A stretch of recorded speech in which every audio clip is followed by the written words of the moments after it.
always sort of believed in the idea of public dialogue as a way to resolve kind of difficult, wicked issues, and it's really become a lot more important for me to become trained in facilitating discussions since I got involved with my current job with the Food and Farm Coalition, because we've been involved in a lot of public dialogues about how to build our food system. And to connect all those people into sort of a common vision of building a local food economy, it requires a lot of conversation, and a lot of conversation between people who maybe have never spoken to each other before. When people's voices are heard, there's a greater sense of ownership in the process. And there's a greater sense that the outcome represents what we as a community truly value and truly want to see happen. That creates an energy. It creates a momentum. And it's usually that energy and that momentum that is the final piece to ensuring positive action and positive change takes place in our local communities. The work that we've done on dropout prevention, which is one of our areas of focus, and our philosophy is that it has to happen at the local level. And for it to be effective at the local level, there have to be conversations among diverse stakeholders in the community where they collectively decide that these are our children, this is our community, and these are the things we can do. Everybody is kind of an expert on their own lives. So they really do have something to contribute about what their experience has been in school or at home, or interacting with teachers or interacting with parents. The United Way was involved with a task force concerning substance abuse in southern West Virginia. We have a large epidemic of that issue, and we knew we needed to hold public meetings, that we needed to have people come together and express their concerns and their viewpoint on that issue. And the West Virginia Center for Civic Life helped us. First of all, by attending the Institute, we were able to train moderators so that we could have meetings throughout our county. The whole process through that task force was not only to enlighten people about the problem, but to try to really find solutions to that problem.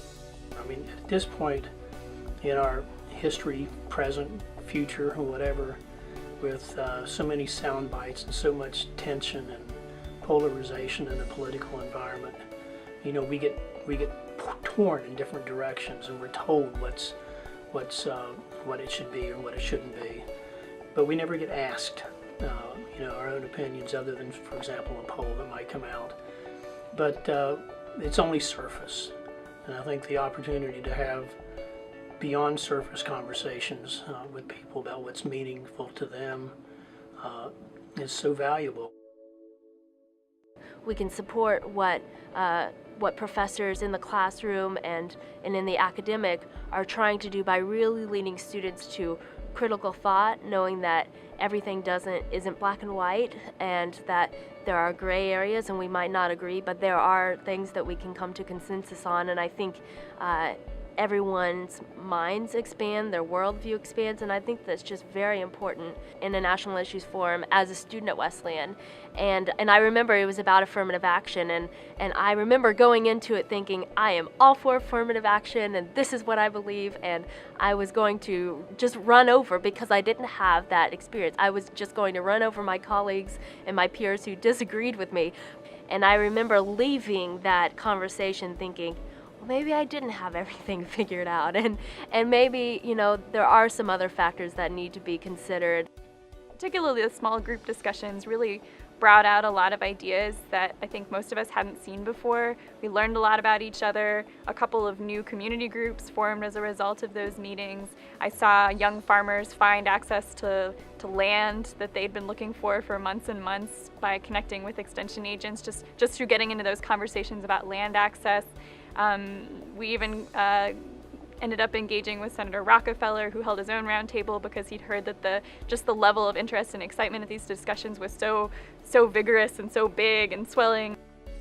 The notion of public engagement has changed every aspect of what I do for a living, whether it is actual community work using dialogue or deliberation, but also in the hospital setting with families and who are faced with hard decisions. And so the idea of people having the opportunity to convene, to have conversations, to seek common ground, to sift through the differences and discover that common ground has really impacted the way that I work.